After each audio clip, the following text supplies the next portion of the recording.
take back a moment and step back and look at the South African environment and all the things that tend to happen and not happen, I'd like to introduce you, ladies and gentlemen, to a voice and a man you often heard speak on TV or radio locally and internationally. Kevin Lings is from Standard Bank, or rather Stanlib, part of Standard Bank. He is the chief economist over there. He is responsible for domestic and global economic research and forecasts. Kevin, over to you, sir. Thanks, Andidi. Good morning, everyone. Before I arrived here this morning, I was thinking about what is the kind of overall message that we're trying to send across today. And I guess it's in two parts. Well, I hope it's in two parts. And the first part reminds me of watching a news bulletin where the presenter at the start of the news bulletin says, "The following information may be harmful to sensitive viewers."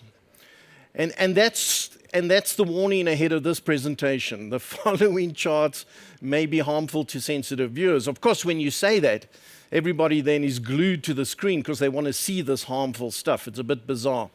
But as we go through the presentation, I'm going to show you some of the positives that I think are emerging in South Africa, and I think they are substantial. I don't think they are just frivolous or vague. I think they have substance to it. So think of this discussion in two parts. The first part, trying to really lay out what is South Africa's key difficulty that we've got to overcome. The second part is what the hell are we doing about it?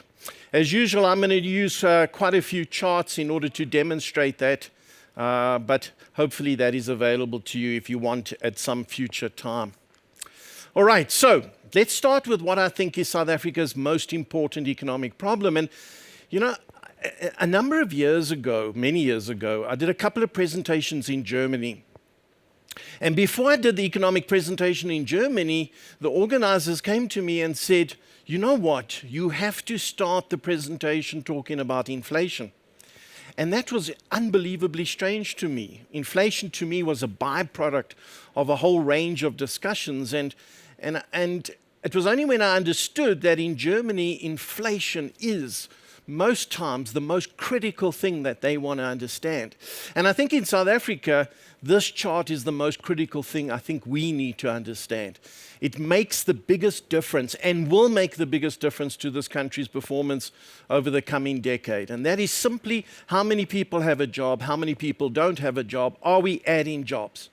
You can't talk about economic success in any country till you're saying we are adding a significant number of jobs. And it's a good way to measure your success, right? If you say to me, tell me what is economic success? Economic success for me, the starting point, is everybody who wants a job has a job. It might not be the job you ideally want, it might not be paying you what you think you're worth, but you have a job. And I think that has to be the mantra in South Africa. We've got to focus a hell of a lot more on simply creating employment because it benefits so much around the country. And I worry that we don't do this. We don't understand in this country properly, how do we create a job? So let's go through where we are. And some of these numbers are obviously concerning. The unemployment rate has gone to an all-time record high. It's well over 30%, which I think you can appreciate given the weak economic growth, given the COVID effect. How many people are we talking about in terms of being employed? It dropped about 2 million during the initial months of the COVID lockdown. There was, if you look at the chart, a slight increase in employment that was unfolding ahead of that. Most of that increase related to the public sector, right? It related to government employment, specifically actually more provincial type employment, some local government employment. But the private sector wasn't adding significant jobs. And then COVID hit us, and when COVID hit us, we lost more than 2 million jobs within one quarter. Those jobs were widespread, obviously, informal sector, formal sector, small business, big business. It was across the board. And yes, the economy is trying to recover, and parts of the economy have recovered. But when we look at our employment number, it ends up being now 1.5 million people below where it was before COVID started. And what we've got to admit is that before COVID started, we had a ridiculously high level of unemployment. Added to that, Every single year, 600,000 people enter the labor force. 600,000. That's a reflection of our population growth. It's a reflection of our demographics. We've got an incredibly young population. And so if we want to stop the unemployment rate going up in this country, we've simply got to add 600,000 jobs every single year, perpetually. Now, there haven't been many years, certainly in the last decade, where we've added anything like 600,000 jobs. And I've got no doubt that this year we won't add 600,000, and I've got no doubt that next year we won't add 600,000 jobs, which tells you that the unemployment rate in this country is going to continue to increase at this stage. We can change that. It is possible. It is conceivable for South Africa to get to the point we have in the past, right? If you go back to 2006, 2007, we were adding those numbers of jobs. We were building up for the Soccer World Cup. It was a boom time in this country. So it's not as if we can't do that. We can. We've done that. And we did that for a period of 4 years. But in the last 10 to 15 years, we've lost our way completely. And unless we get back to that type of job creation, that type of economic growth, the prospects for this country are poor. They're dismal. It's just not going to get better. You can't be optimistic about South Africa till you are creating jobs at a decent pace. A decent pace is not 100,000 jobs. 200,000 is not going to do it. We've got to up that number very substantially.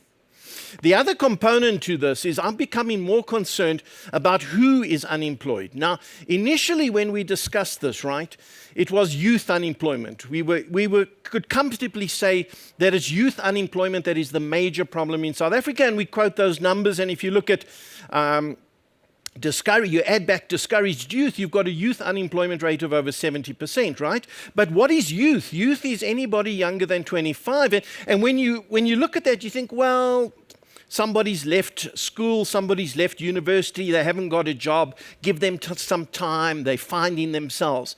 So it kind of seems okay-ish. It's not, but it can seem that way. The area of employment that I'm becoming more concerned about is the next age group up. The age group from 25 up to 34. And when you look at the unemployment rate for that age group, it's now over 50%. Think about that. Over 30-year-old people in this country in excess of a 50% unemployment rate. That's scary. Because at that point, if the person isn't gainfully employed, how do they start to build a livelihood? How do they start to provide for their retirement? How do they start to develop a family? All of those become incredibly difficult once you get to your mid-30s and you're still not employed. What happens in reality is you become a burden on the state, right? And obviously you can see the government in South Africa systematically giving into that, having to allocate more and more money to social payments. And at this stage, that will continue, right? And at some point, that can easily overwhelm the budget. Too many people receiving social payments, not enough people paying into the tax pool. And as a consequence, the unemployed environment overwhelms society. Then you've got all of the other potential spin-offs, the social fallout, the social unrest. And at this stage, if you look at the unrest in South Africa during early July, that can easily repeat itself. There's no doubt that some of that unrest related to this anguish, this frustration with unemployment, with the lack of job opportunities, with the lack of service delivery, all of those in a melting pot. And if we don't add 600,000 jobs, that's exactly what's going to transpire. It's inevitable.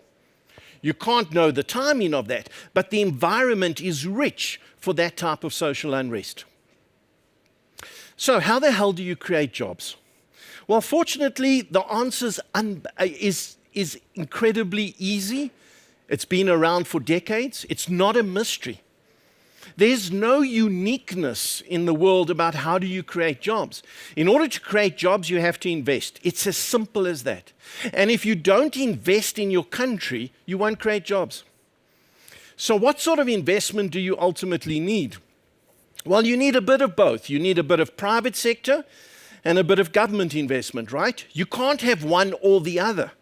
You need the government to develop the infrastructure. The private sector is not going to develop all of that, right? It will be willing to develop some of that, but not the entire lot. So you need the government to do some critical investment. And then you need the private sector to do the bulk of the investment and therefore do the bulk of the job creation. You can't have a vibrant society in South Africa where you say government is responsible for all of that. It will not work. It has not worked. Government has run out of money. They don't have the balance sheet to do the necessary investment, to do the necessary employment. That is evident. So we've got to change the way in which we're approaching this solution in South Africa. If you look at the chart, you'll see that government investment has now fallen unbelievably below 5% of GDP. 5%. Now, the level of fixed investment includes maintenance expenditure, which means that government is not spending enough simply to maintain the infrastructure. We know the problems in Eskom, but this level of investment tells us those problems are going to ripple out to broader infrastructure unless we radically change this. So that is an accident waiting to happen. We already see evidence of it. You add back the private sector investment, and this number is the lowest ever recorded in this country. We are at the time when we need the most amount of investment, we invest in the least, less than 15% of GDP. You cannot be economically successful with that level of investment. It is impossible. When you go to China's height of their growth, height of their success, they were investing up to 50% of GDP in terms of infrastructure, businesses. 50% of GDP. What's the target for South Africa? 30%. 30%, and we get there. We're currently less than 15%, and recognize that every 1% of GDP is more than 50 billion rand. There's a huge road ahead of us, but what I can tell you unequivocally, if we can't lift this level of investment meaningfully, this country cannot be economically successful. It is impossible. Now, there are a couple of things that flow from this. The one, probably the most critical, is that there is a very strong relationship between private sector investment and business confidence. And it's obvious. Speak to any business person, they'll tell you this. You don't need this chart to tell you that. But the problem is government doesn't know it. Government doesn't fully recognize this relationship, and that this is the most critical relationship for the economic success of this country. In other words, if government comes up with policy, I don't care what policy it is, government comes up with a policy and that policy hurts business confidence, you're damaging this economy longer term. Because if business confidence goes down, fixed investment goes down. And if fixed investment goes down, we don't create jobs. We become uncompetitive. We run the risk of social unrest. So we need to look at economic policy, government policy, and say, is that at least keeping business confidence unchanged or raising it? And if it's not doing that, it's going to hurt us. And it's going to hurt the very people we're trying to help, the poor. Because who loses their jobs the first? If we look at this COVID crisis, who lost their jobs? It tended to be informal sector, low-income earners. The very people that government is trying desperately to help. This relationship between government and the private sector has been harmful in this country. We've got to change it, and we can do it, right? Linked to that, I think, is this. Over time, when you look at countries, there's a critical relationship between making it easier for people to do business and innovation. And innovation is another way of saying research and development, investment, technology, prosperity. And if I look at the most successful countries on this list, they have the combination of both of those factors working well for them. In other words, they've made it easy to do business, and at the same time, they're encouraging innovation. They're encouraging technology. They're encouraging research and development. When did you hear about a South African company bragging about its R&D spend? You just don't hear it. South African companies are just concerned about staying in business. Research and development appears to be a luxury, yet it's critical to economic success. All right, so at this point you should be depressed. If you're not depressed, you just probably don't understand the information. So, where are the positives? Now, I want to highlight 5 positives. 5 key things that I think are making a difference. Now, they're not in themselves game changers, but you start to get a sense that we've turned the corner and that this deterioration is going to ease. That doesn't mean we're moving immediately to prosperity, but it means that we're probably stopping the decline. What are these 5 positives? The first positive, I was amazed at this. This is a study that was recently done by the IMF. And what the IMF showed, or what they were asked, was if you grow a country, GDP growth, how quickly does the employment in that country respond to the GDP growth? And they looked at a range of countries, and I've just got a few on the screen. And believe it or not, South Africa came out at the top of the list. Now, I think part of the reason why we're at the top of the list right now is that companies have reduced employment to the bare minimum. Any further reduction in employment, they go out of business. So yes, if we have growth, then we will respond in terms of employment. So we've kind of reached the bottom. Other countries have some slack. In other words, you as a business can take on more work and not have to immediately expand your employment because you've got some slack in the business. We've taken out so many costs that I don't think that slack exists. And yes, it's a negative over time, but right now it puts us in a favorable position if we can lift growth on a sustainable basis. Second positive, and this is hugely beneficial. World trade is at a record high. Yes, it's gone through difficulties. Yes, we've had the global financial crisis, the COVID crisis. But ultimately, global integration is at an all-time record high, global trade. And we have supply disruptions in the world, but global trade is systematically overcoming that. And part of that reason for the rebound in global trade is we're no longer that concerned about trade uncertainty. When Trump was president of the US, we had all of these attacks between the US and China and other trade agreements. Those have all dissipated. The world actually is playing nicer with each other. And that ability to reduce the uncertainty is helping with global trade. And when global trade responds, South Africa benefits. Our imports and exports are more than 50% of this economy. We are an open economy. And if we can free up the port system, we can get this development into Pier 2 in Durban, it's going to help us in terms of growth. We are linked to the world economy. The third positive is this massive boom in our trade balance. And what I've done in this chart is purposely give you a long-term history. And look at South Africa's trade balance over time. It fluctuates between a small surplus and a small deficit. But look at the surplus we've managed to develop in the last year and a half. It's nothing like we've seen before. And clearly, a big part of that simply relates to commodity prices and our exports of mineral products. And yes, you could say that it's not a super cycle. I don't think it's a commodity super cycle. But you've got to take the benefits where you get them. Right now, this is a massive windfall. And it's occurring at exactly the right time. So it's providing our growth uplift, it's helping our mining sector, and then probably most critically, it's helping our tax revenue. So look at South Africa's tax revenue, another key positive. And I'm specifically focusing on corporate taxes. Now, try find the line on the screen that shows you the 5-year average.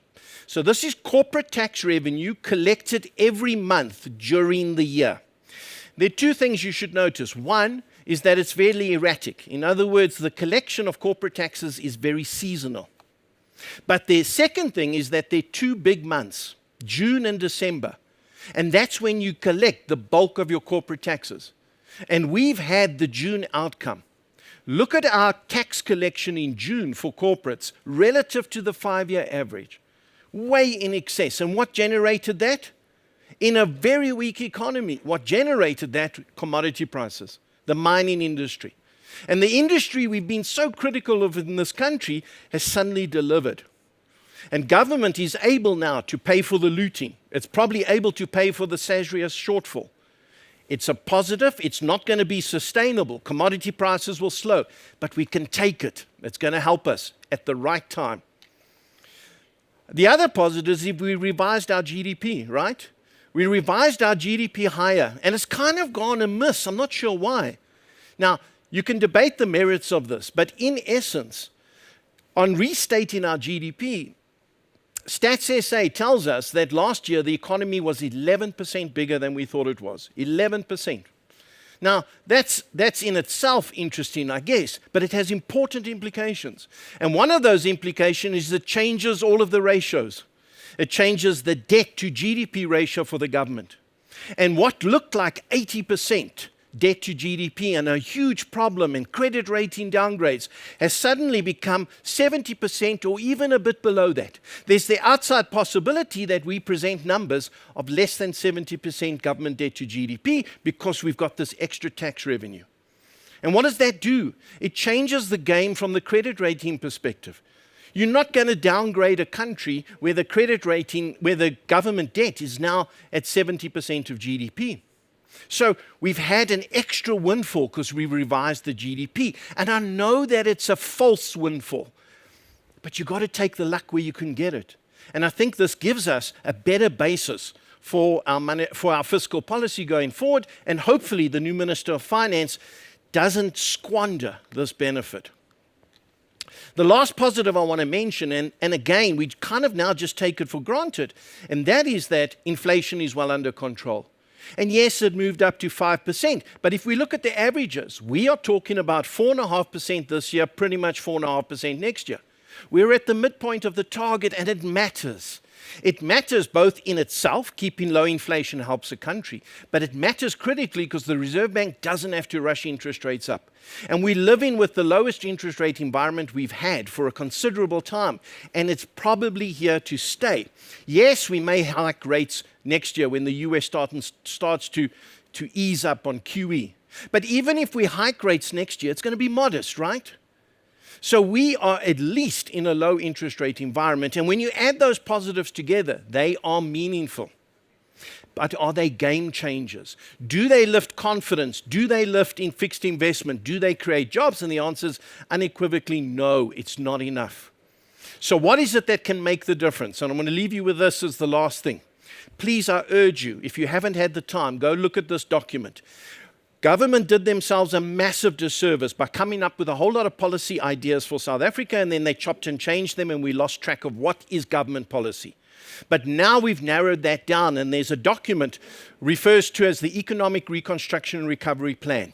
And in that document is the following statement. Ultimately, the end goal is to pursue an infrastructure-led economic reconstruction and recovery. And who is responsible for writing this document? Enoch, the guy who's now the Minister of Finance. And if I look at this document, that's the emphasis. Government has finally recognized that they've got to partner with the private sector to drive infrastructure. Otherwise, this country won't be successful.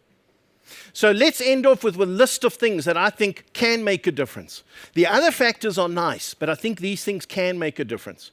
The first thing, this involving the private sector in energy provision, game changer. If I look at how many entities are already asking the banks for finance to develop energy projects, this is going to make a significant difference. Probably the single biggest positive in South Africa over the last year or two. Second factor, we are going to try and improve port capacity. Start with Pier 2 in Durban, try and draw private sector into that. And if that works, and I can't see why it won't, roll that out into other ports. That will make a key difference. Our ports have been incredibly inefficient. The partial privatization of SAA, I don't think is important from an SAA perspective because I'm not sure that there's a viability around SAA, but it's important in terms of ideology. It's important in terms of the statement it sends. Government is willing to embrace these types of initiatives. I think there'll be an out-of-court settlement for Spectrum, so over the next couple of weeks, couple of months, I'm expecting more announcements, positive announcements on investment in telecommunications. I think we're going to free up the water use licenses quite quickly. It's a key focal point. There are 228 corruption cases in the court system. We focus on the ACE and the Zuma case because that's where the TV's focused. But in the background, we've got to be fair. The NPA has done a lot of work and there are a lot of corruption cases, and I think there'll be more added to it. And it does change the psychology, the confidence in this country. The vaccine rollout, I think, is progressing well. We've got enough vaccines. I think that the upward revision to GDP helps, and I think that There's even a discussion about reducing our inflation target. You put all of those together and it starts to make a difference from a very low base. Is that enough? No. That in itself won't lead to 600,000 jobs and a fixed investment level that is absolutely vibrant. But it's the start of the improvement. And what we're hoping is that this is added to. And when I engage with the President's office, when I engage with Dr. Ramaphosa in the President's office, when we engage with the new Minister of Finance, I am encouraged that more is happening to try and make or unlock this relationship between the private and the public sector. And so I'm systematically, believe it or not, becoming more confident about the outlook for South Africa, and hopefully we build on that. That's all I'm going to ramble on about. Hope that makes some sense. I've got a question. And I'm the man to ask it. Okay. First up, we must social distance, you see. Yes, yes. Must follow all protocol. How are you doing, Kevin? Not too bad. Good man. Your namesake, another Kevin, has got a question for you about the tourism industry. Yeah. And I guess it's in two parts. One, do you see the tourism industry normalizing? And if it does, what do you think will happen to unemployment in terms of a reduction? Okay, so there are a couple of things, yeah. Domestic tourism, I think, is going to be vibrant in the fourth quarter. Think about it. We're going to reduce our lockdown restrictions over the coming weeks, even if not on the weekend. The weather's improving, which is beautiful. I think local tourism is going to boom. It's difficult for South Africans to travel abroad. So I think we're going to have a vibrant domestic tourism industry over the next quarter. Will we have a foreign tourism industry? No. That's going to take some time, possibly another year. So we've got to be realistic. That will be the industry last to recover, global tourism. Does tourism help us? It's one of the best industries to grow this country because it is in the service sector and it is labor intensive. And it doesn't require a high level of skill to get people into the tourism industry. So it's a beautiful industry. It draws in foreign investment. It encourages employment within low-skilled, mid-skilled workers. And it has sustainability. It's beautiful. But realistically, it's domestic tourism and then hopefully later foreign tourism. Which means we must travel then as much as possible, right? Very much so. Let's move on. Robert is also asking, what percentage change would you put to the chance of South Africa growth and recovery actually happening to the extent of the more optimistic projections? So the optimistic projection needs to see our growth go back to 5 or 6% in order to create 600,000 jobs. And you would say the chance of that is about 25%. But I did see someone in the news this week, one of your colleagues, talking about 5.5%. So yes, Old Mutual came out with 5.5%, and our growth rate for this year is over 5%. But remember that 5% is relative to minus 6.4% last year. Yes. So it's a base effect. Can we sustain the 5.5% going forward? At this stage, we're not doing enough. So if we take a 3 to 5 year horizon, we're not going to get to the 5 to 6%. But if our fixed investment's 15% of GDP, are you going to take that to 30% of GDP in 5 years? Completely unrealistic. Perhaps set interim targets. Take it to 20%, then take it to 25%, then take it to 30%. The damage we've done over the last 10 years, I don't think we fully understand. You don't recover from that damage in another 5 or 10 years. It's going to take longer. But I can see the start of recognizing what we've got to do from the President's office in order to claw back some of that damage. He does sometimes feel like he's the only one who sees it that way, but that's a topic for another day. Wynand has got another one. How big is the informal sector, and is it accounted for fully in the employment numbers? Good question. We survey the informal sector now. We've included it for a number of decades in our GDP estimate. Obviously, you would say that a portion of the informal sector escapes our analysis, right, by definition. At the moment, it's probably about 10 to 12%, and realistically, it may be closer to 15%, but we at least capture the bulk of the informal sector. And certainly our employment data, the employment data I showed, captures the informal sector. And when we look at the job losses, that 1.5 million that we're below where we were before COVID-19, half of that is in the informal sector.